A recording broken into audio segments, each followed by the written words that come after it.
na hii masomo ni bure.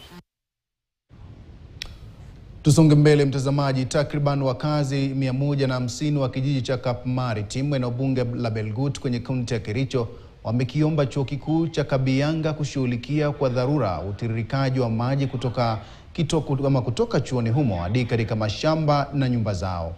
Wakazi hao kupitia msemaji wao Kirui Cheriot walisema kwamba wanastahimili tatizo hilo kwa zaidi ya mwongo mmoja licha ya kuibua malalamishi mara kwa mara. Pia walikashifu athari za msitu wa chuo kikuu uliokuwa ambao wanadai kwamba kuzuia mwanga wa jua kufika kwenye mazao yao na hivyo basi kutoa hifadhi ya nyani ambao huvamia mashamba yao mara kwa mara. Akijibu madai hayo, naibu chancellor wa chuo kikuu Profesa Eric Koech alisema kwamba katika ujumbe wa WhatsApp kwamba tatizo hilo litashughulikiwa. Hawa ile shida tumepitia hawaziki na hawana haja na hii mambo ya sewage. So challenging kimwaga na mwaga mpaka kwa nyumba.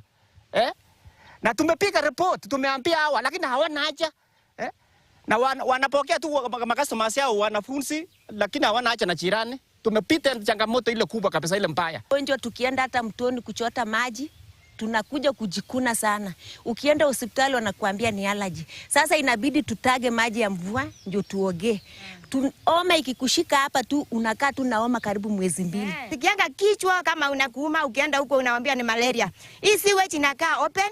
Sasa imbu ni inaingia tu kufika hata kitu kama saa 11 inabidi uvae long, uvae socks, ujifunika kabisa ili usiku umeume na mbu. Na tusonge mbele mtazamaji, ni kwamba